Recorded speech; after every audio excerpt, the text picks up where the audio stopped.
Good morning, good afternoon, good evening, whatever time of day it is that you're tuning in, thank you for stopping by. This is the Martell Group Fireside Chats, where each week we sit down with an industry expert and get their unique perspective on the world through the lens that we all know is sales and marketing. Today we sit down with Camela Thompson, a revops specialist turned marketing expert who uses her knowledge to consult companies of all sizes, from startup to Fortune 500. Have a listen. Measuring and knowing your early indicators and how those lead into later indicators is going to build a ton of trust with the business. Your CEO and CFO are going to like you a lot more. And I don't think marketers can get away with avoiding numbers because it makes them uncomfortable. They're going to be out of a job in a few years. So it's really important. I just think it's really bad advice. I think marketers need to get a little bit more savvy because we're seeing in research that the gap between the CEO and the CMO is just growing. And part of this is because the perception that marketing is still the arts and crafts department and doesn't understand numbers. I've literally heard it called that many times. Wow. I was stoked to have this conversation with Camela, and you're going to want to tune in because we cover a lot in a short period of time. So without further ado, let's hop right on into it.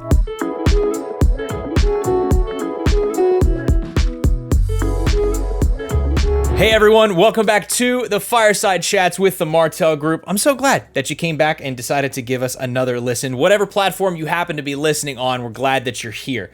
Today, we're gonna take another little route down the marketing track, the marketing side of what we talk about here on the Fireside Chat. We've got a little bit of a marketing guru on the call today. At least I'm self-proclaiming you as the marketing guru. I'm just gonna tell you that right now. I'm super excited to welcome Camela Thompson here to the Fireside Chat. Now, normally, when I kick these things off, I usually will say like the title, your title, the company you represent, all that sort of stuff. But I know you've got your hands in kind of like a lot of different buckets. So before we dive into that, first off, Camela, welcome. It's great to have you here. Thanks for having me. I really appreciate it. Yeah. So before, what I normally like to do is kind of set the stage, right? And I'm sure that a lot of people that tune into these are used to this as well. But I want to give everyone a good frame of reference of who it is that we are speaking with here, who I have as a guest on here to the podcast. Want to learn a little bit about you, your background, what you do now, because like I said, I think from what I recall, you've got your hands in a lot of different buckets. There's a lot to unpackage here, so I'll let you kind of kick that off. I'll try to make it as succinct as possible. It's going to be hard, but it is what it is. So first 15 years of my career was spent in operations, and they just kind of plugged me in where they needed me. So I was RevOps before it was an official thing. Mm-hmm. So sales, marketing, CS, wherever you had a big problem, that's where you're going to find me. After that, decided to make a big change into content marketing, became a marketing leader, did the reporting to the board thing for a while. I've also played sales engineer, enablement, a lot of different roles. And it's just wherever there's a need, I tend to work in very tiny startups. So you wear a lot of hats and that's okay. So now I own my own business.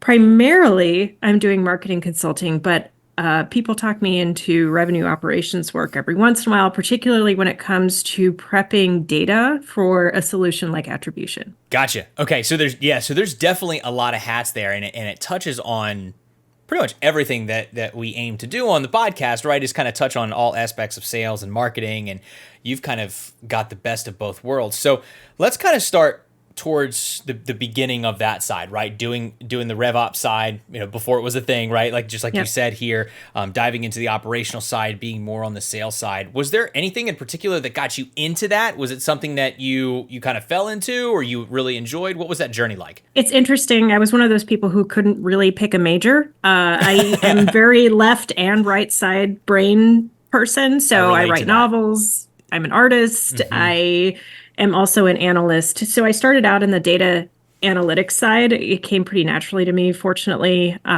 Spent some time analyzing data out of CRMs and then figuring out that they didn't have it set up correctly. And boom, I'm in revenue operations. Just like, oh, surprise, I created my own position. Yeah.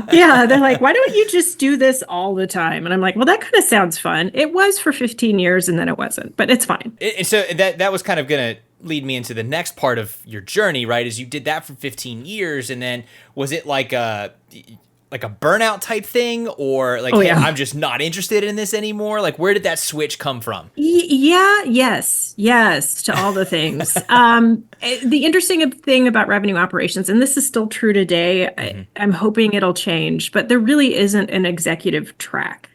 So you have very little positional power and you spend a lot of time trying to influence without authority.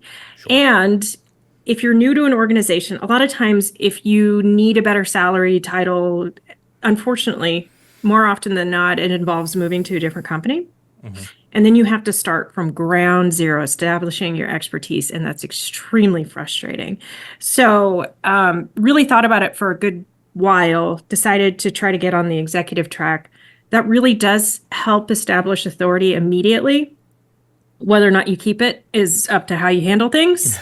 Yep. But found the best of both worlds in consulting, honestly. You're known as an expert. They bring you in for your expertise. It's just a lot less friction and trying to frame a legal case in order to get the thing done that needs to get done. And I'm sure that this is part of where that whole left brain, right brain thing came in that you mentioned a little bit ago, right? Where it's like, now I can utilize both sides of what I do, having learned things from data analytics and revops and that side of the table. But now you can get creative on the content side and just kind of marry those worlds together. Am I kind of hitting that right? Yes. And to be fair, operations is a lot more creative than you would think Sure. because a lot of times you don't have the resources necessary to solve problems. So you have to get really creative. And I did a ton of writing, but it was all very dry, how to, job aid. Ugh. So it's much more fun now. I get to talk about best practices and what not to do, which is kind of my favorite. Gotcha. What are some of the things that you're consulting on specifically now? Like, are there certain topics that you like to gravitate towards, or is it more like this box is everything that I like to kind of present on, or how does that all work for you? Fortunately, I have a pretty wide range, but what I really like to specialize in is anything touching analytics. Okay. It could be advanced BI or it could be revenue operations based, but anything that has to do with any kind of data lake, data warehouse, relational database, data mining, love it. I also work for the RevOps Co-op as their head of marketing, Okay. and that's a really great fit for me because I'm very passionate about promoting the role in their community. And then I've also got a RevOps project that I just took on that's really helping a company structure their data for future analysis. So really getting that framework in there. I want to dig into the data side a little bit and kind of unpackage Sure. that a little bit. When you say analyze the data, is there a specific thing that you're talking about, or is it just like, hey, company X is getting all of this information and I'm here to try and help them decipher it in order to make decisions? Like, is there an avenue one way or another, or how does that look for you? Yeah, so my specialty is really on the go-to-market side, and Okay. it does span marketing to customer success. But what I'm really trying to do is help teams understand their true ideal customer profile and move away from intuition-based thinking. Gotcha. Because what I see a lot of times is when we're setting up lead scoring or some kind of optimization, what we're not taking into account is we may know on a gut level what our customers look like, but we may not have that data in our system. Or we may not have it in a way that's easily accessible. So it's really thinking through not only are we seeing patterns in the data, but do we have what you think we have, and how can we improve upon it to tax the systems less as they're trying to figure it out? Gotcha. Okay. So you're able to kind of sit down and break down, I guess, the beginning of, I guess you could call it the customer journey in a way, right? Because you're trying to identify, like you said, what that ideal customer profile is, but then figure out, okay, what decisions does company X need to make with their products or their services in order to tap into that data and make sure that you can create something that's deliverable, right? Yep. And it's like my specialty is really analyzing handoffs between teams and figuring out where we're missing something. And sometimes that's a system setup. Sometimes that's disagreement on what a lead is. It can get really sticky fast, and it's usually avoidable. Do you see a lot of resistance, for lack of a better phrase, when you're trying to, move things between teams? Do you see like, a lot of, teams that are siloed, for lack of a better phrase, or anything like that? Oh, yes. Uh-oh. Oh, yes. And I've seen the full gamut where we have leadership that's really trying hard to have the hard conversations and be collaborative. And it does take being willing to wade into topics that are hard. Sure. And then I've seen on the opposite extreme where sales and marketing executives were trolling each other on social media during meetings. And that's extremely dysfunctional. Yeah. So I've seen the full gamut. I think revenue operations, people think of them as go-to-market aligners. That only works if your management team is bought in and wants to do it too. Mm-hmm. So we can influence a lot of things. This is the influencing without authority part. And usually people are gung-ho for the pieces that RevOps touches. Like if I explain, I want to get us aligned on the definition of a lead so that your conversion rates go up and both teams agree on what's being passed, everybody's happy about that because they're going to get more pipeline. They're going to be able to execute on these things more quickly. Everybody wins. Yeah. When it comes to letting your team openly snipe at one another, it's something that RevOps can't fix. Mm-hmm. So I think a lot of companies, one, set up RevOps incorrectly by just focusing on sales or sales and marketing. And then two, I think that they don't think through. They think it's going to be a Band-Aid. It's like buying tech to fix a problem. It's never going to happen. Kind of like trying to pull teeth at that point. You're setting them up for failure, and it's really frustrating to watch happen over and over again. I can only imagine. And correct me if I'm wrong. It sounded like your experience touched on a lot of more of like the startup style companies, people who have to wear more hats, and leadership is maybe not mature enough to have those tough conversations, like you said, where we've got to bring everyone on the same side in a way.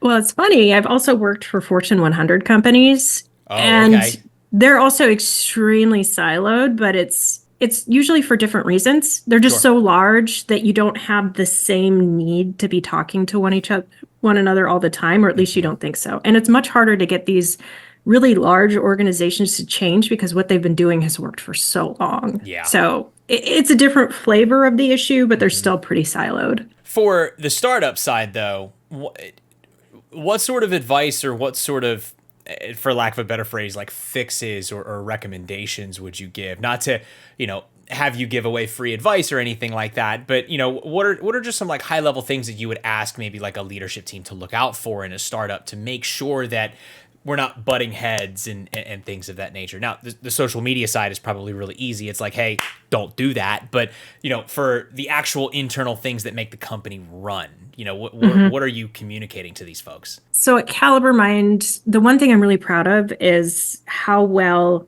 I worked with the sales leader as the marketing leader and the tough conversations we were willing to have. So I think it needs to start from the top down, and you need to watch out for a CEO that likes to pit teams against each other to try to make them more competitive and productive. And this is an intentional thing I see a lot. Yeah.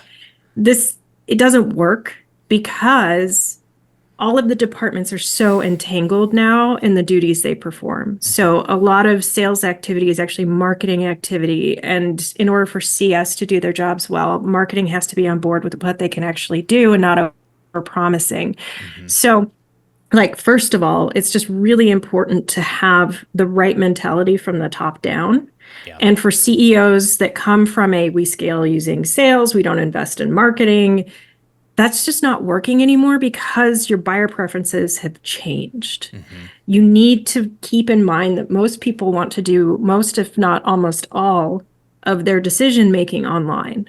Yeah. And in order to do that well, you need a very talented marketer. And then the other piece of advice I would really give people is, this is hard, but you have to be extremely self-aware and realize where your shortcomings are. And by that, I mean, particularly in marketing, if you're not comfortable with data, make sure you have somebody on your team who can help, because marketing without data is like driving a car without a steering wheel. You're just constantly throwing things at the wall and hoping something sticks without actually catching that, yes, this works, let's do this more. Mm-hmm. Yeah. So it's funny, You'd expect me to get into systems advice, but really, the longer I'm in my career, the more I realize politics, people, networking, all of these things are extremely crucial to how the business runs. It's kind of interesting that you say that too, because I'm willing to guess that almost any department's potential problems, right? Or anything that's going wrong that needs to be moved in the right direction for an organization, no matter if they are a startup or a Fortune 100 company, it probably all boils down to roughly that same advice, right? It's, you could sit here, like you said earlier, you can just buy technology to throw a Band-Aid on a problem, but that doesn't actually fix the problem. It's probably way more simple than that. And it sounds like there's not a lot of people who can ultimately realize that right off the get-go. Yeah, even when it is fundamentally a systems problem, like you have a contact us form and you don't have a process to follow up on the form, that's happening because people aren't listening to each other. If marketing says, hey, we passed you 14 leads this week from this source, and sales goes, what? That's a sign that you should start digging into whether or not that's actually happening. Yeah. I want to shift gears just slightly here because you're somebody who does a lot of consulting for, within what you do. You've got a lot of this blended background in both sales and marketing. And honestly, I love that you have that background because I always see those two as like a very handshake, like two different departments, right? Like they always have to talk to one another. One always depends on the other. It's like two sides of the same coin in a way, right? But as somebody who's on the marketing side, and you even kind of mentioned now, right? There's a lot of trends that are changing. There's a lot of ways that buyers are changing how they want to spend their time and where they want to spend their time and how they're buying and whatnot. How are you staying on top of that? Because I'm sure that that's not easy, right? There's things that are changing every single day. So what are you doing to kind of stay on top of those trends, or at least, keep yourself armed so that when you have a consultant or you're going to like a consulting gig or something like that, you can say, hey, this is what's going on and here's how we need to change. A few ways. One, I think the simplest thing you can do is just observe how your own behavior is changing and what you prefer. Don't base it solely on that, of course. Actually talk to your customers and talk to prospects and figure out what's going on. But starting there and realizing, wow, I really am not tolerant of spammy emails anymore. How can we fix this as a team? That's really important to be aware of that. Email still works. You just have to take a very different tactic than we used to. Yeah.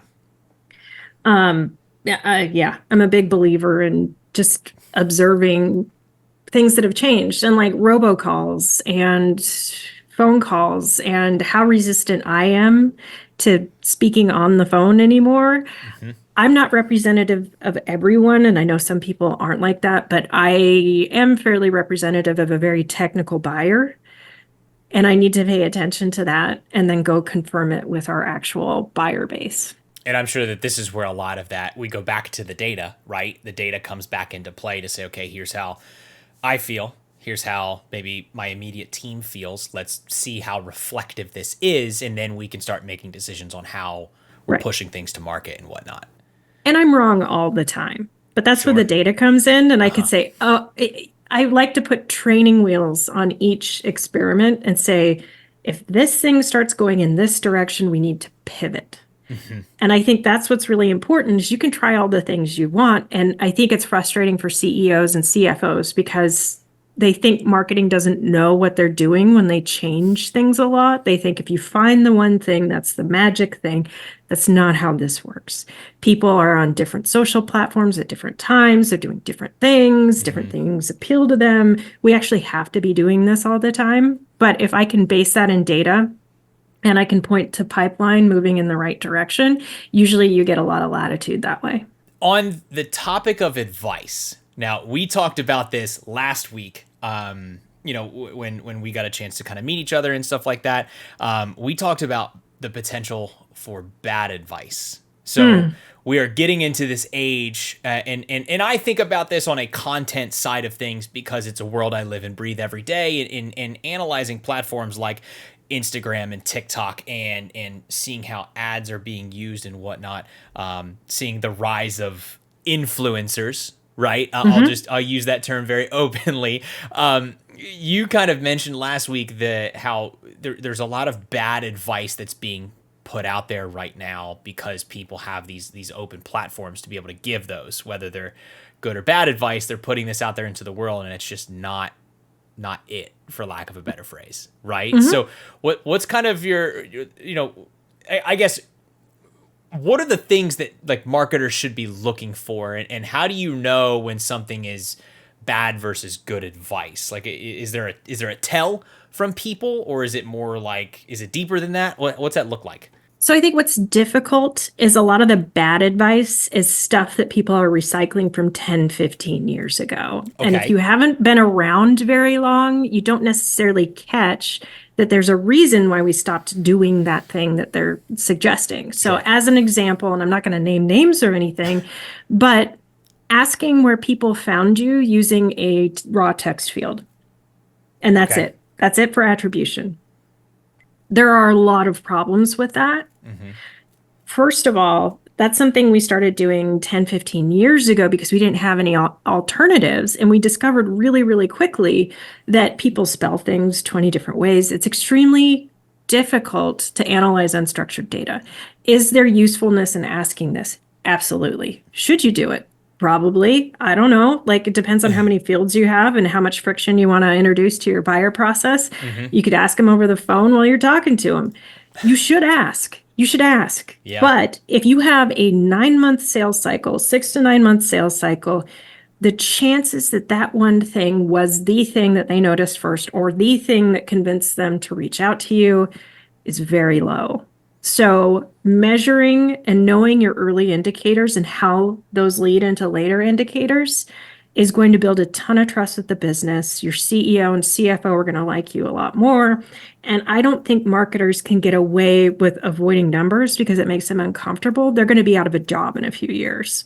So it's really important. I just think it's really bad advice. I think marketers need to get a little bit more savvy because we're seeing in research that the gap between the CEO and the CMO is just growing.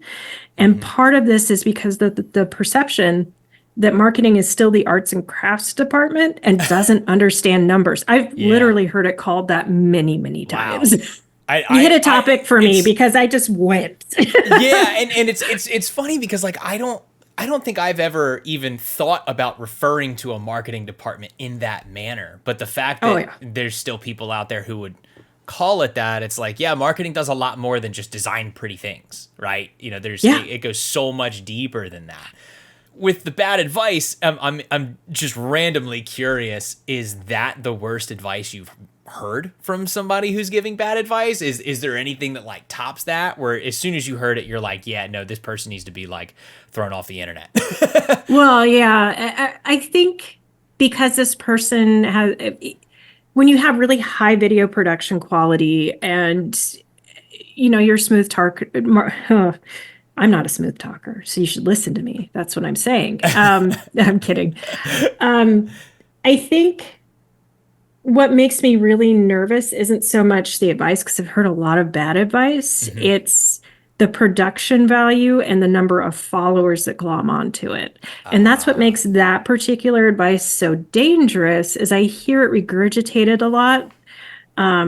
There's kind of a subculture within marketing that just really bands behind this idea. And I think it's a really toxic, bad route to take, considering all of the indicators we're seeing in research, the market, tenure rates, like all of these things are telling us to do the opposite of what this bandwagon is beating their drum on. I'm interested if there's a comparison here, because you kind of touched on Tide Pods. Oh my goodness gracious. The Tide Pod Challenge. The Tide Pod Challenge. Oh man. Well, I'm like, it's very self-sabotage, you know? Yes, like, yes.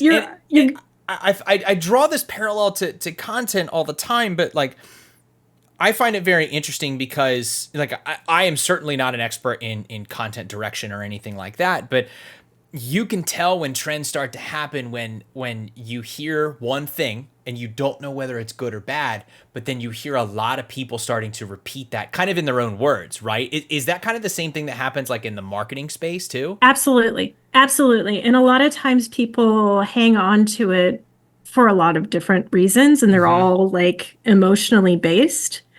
So marketing data is hard. And I did not understand that when I was in operations, moved to marketing operations, was like, your data is structured completely differently than the CRM and anything sales and CS is using. No wonder this is so hard. So like legit, I'm validating you. This is really hard.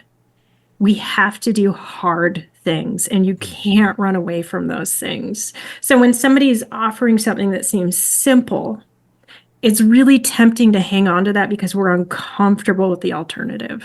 And I get it. Yeah, it's almost like that, path to everyone wants like a short path to success type thing in a way. Yeah, the golden path in marketing is what they call it. And I'm like, there is human behavior's weird and we can't just feed them steps.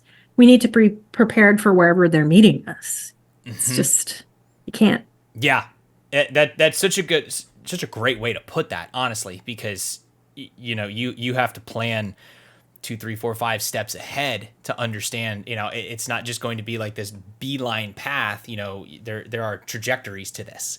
Absolutely. In a way. And you have to plan for those trajectories with, just like you said, the difficult pieces of advice or the difficult tasks to get there. It's not going to be like, you flip switch A and B happens and boom, we've made $1 million. That's not how any of this works. No. I think there's research out there that says 90% of buyer journeys are nonlinear. You can't just feed them down a path. Another thing I see happening a lot that's just a huge pet peeve of mine is we're trying to incentivize with the wrong things and wrong language. And what I mean by that is, as a technical buyer, one of the reasons I got into marketing is I was so frustrated with the gap between what was promised and what was delivered.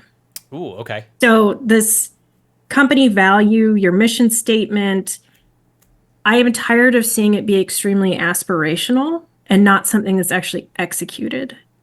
And what I mean by that is a technical buyer, I was okay with gaps in functionality as long as people were honest about it. Yeah. And it still met my base needs. If they lied to me about it and I expected it, even if I didn't really need it, you're not going to keep me as a customer. So I think I see a lot of mistakes in marketing and sales outreach in that they think that what they're saying is going to be compelling enough to engage with somebody.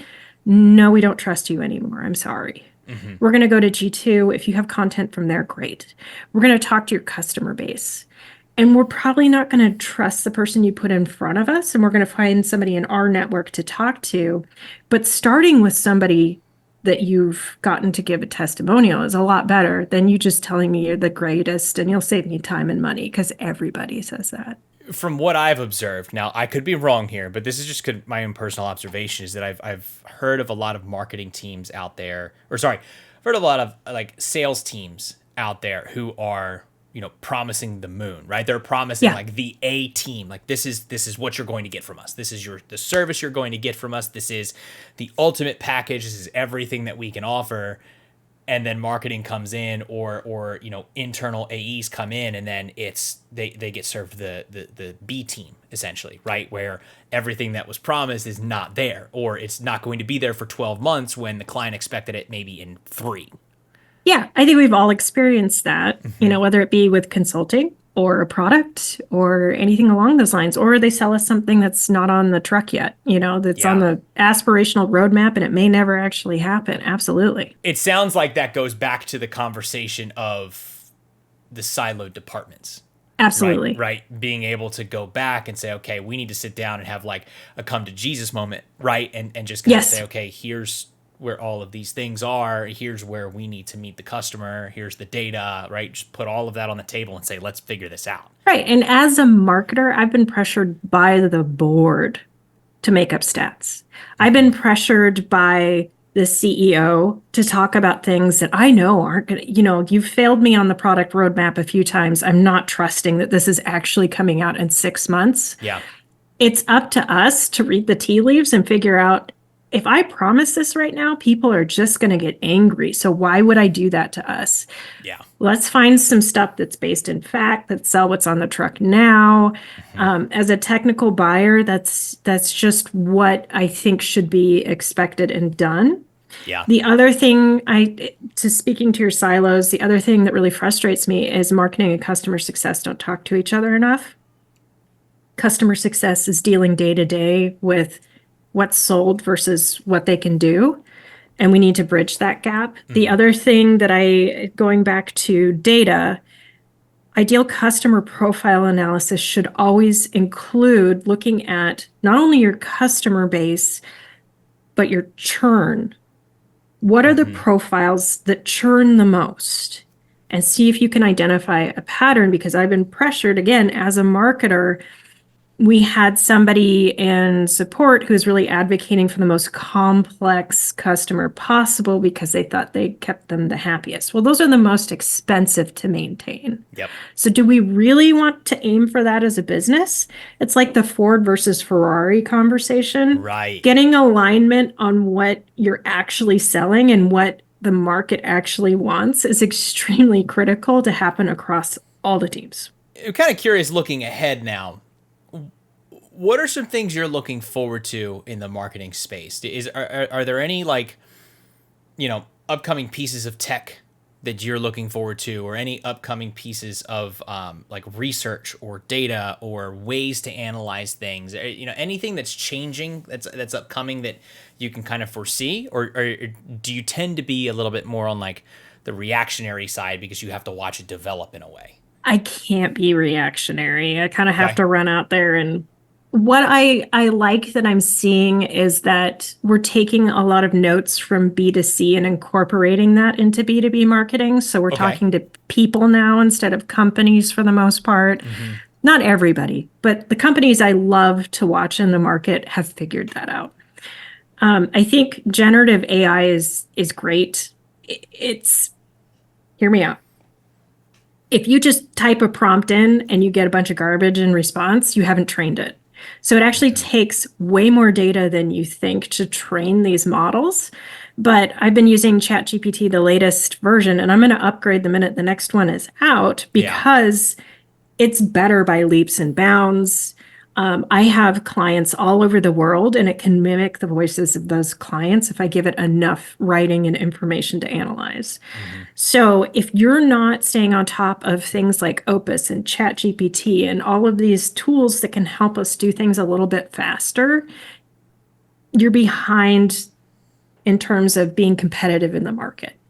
So I think people can't really afford to sit back and wait to see how things are working. If you see something out there that can give you a productivity lift, try it and then keep trying it because it's not going away. I'm going to take a guess here, though, and probably say that AI is a tool that can be used to help with productivity, but it shouldn't be the crutch you lean on 24/7, right? Oh, no. I can tell immediately if you have written your web copy using ChatGPT and it's terrible.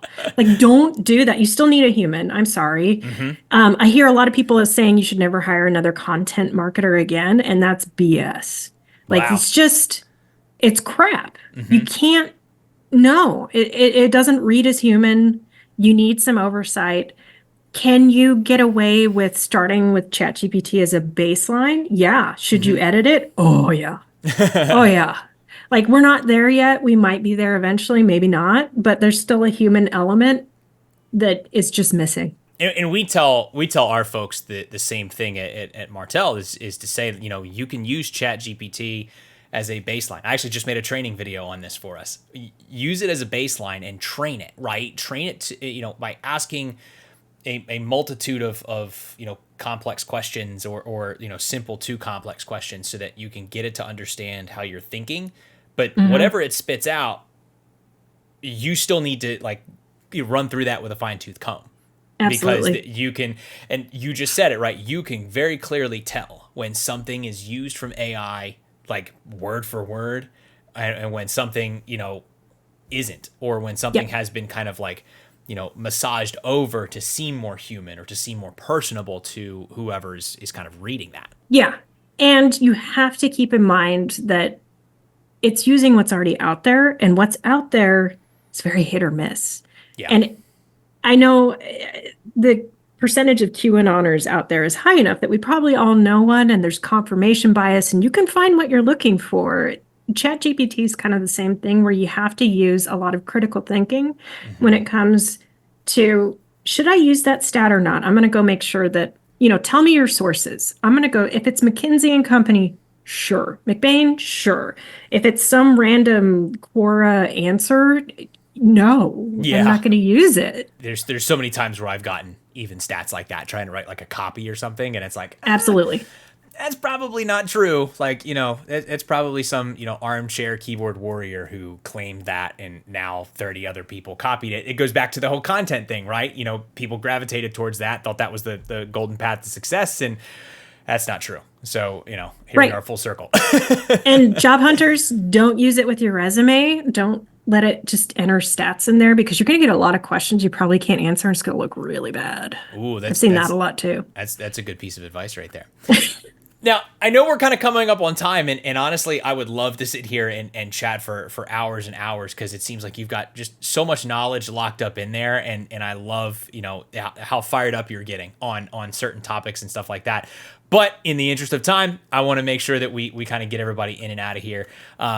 However, I do want to ask, we already gave a little bit of advice, more so on, connecting the silos and kind of identifying some issues within a company. But I'm kind of curious to get your take, somebody who's looking to get into marketing, or somebody who is maybe studying marketing or just trying to learn more about that space. Do you have any sort of, pieces of advice or steps or things like that you would, kind of impart on somebody who's looking for them, to kind of help them out with their journey and help them grow? I would warn you that if you're in college studying marketing, the curriculum you're using now does not at all match what's in the market.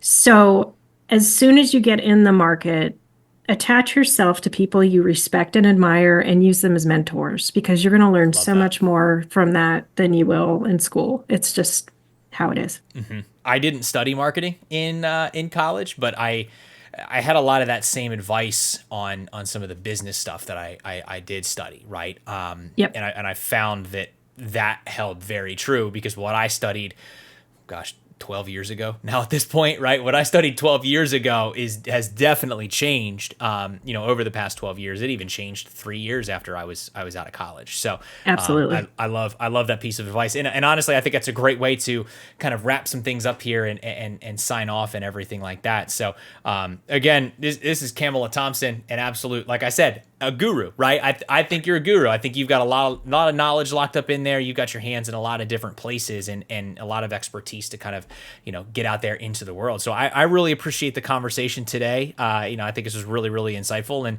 who knows, maybe we can come back and do a little bit of a round two in a couple months and see if there's anything new that's come out that we can chat about. Thank you so much for having me. And I'm sure there will be something to rant about again. I love it. That's why I do Feisty Fridays on LinkedIn. Oh, I love it. I love it. And by the way, I will make sure to drop your LinkedIn down kind of in like the description of the podcast and everything like that. Is that a good place for everyone to follow you? Is there anywhere else people should go to kind of connect with you? Yeah, that is really the only platform that I'm super active on. Okay. If I'm not helping clients on other platforms, LinkedIn is definitely, you'll get Bad Joke Monday, Feisty Friday. Yes. I love a theme day. As a dad, I love a good bad joke. So I'm all over that. Yeah, they're perfect. Terrible. I get a lot of groans, and that's when I know I've done it right. It's exactly what you need. Well, awesome. Well, then I'll make sure that I link everything down below. Everyone out there who's listening, make sure you go and connect with Camela. You're going to be in for a treat, especially with something titled Feisty Friday. You can't go wrong with that. But anyways, I digress. Camela, thank you so much for joining us today, and we'll talk to you soon. Thanks for having me. Shout out once again to Camela for spending some time with us for this fireside chat. Camela has such a wealth of knowledge about the marketing space, and I hope you got just a small taste of that. Oh, and she's absolutely worth the follow on LinkedIn, so make sure you head over there and look her up. If you have a favorite part you enjoyed, feel free to leave a comment down below and let us know your thoughts on this chat with Camela. Be sure to like the video, consider hitting that subscribe button, and turn on the notifications so you can be alerted when future chats go live on our channel. Thanks for listening, and as always, happy hunting.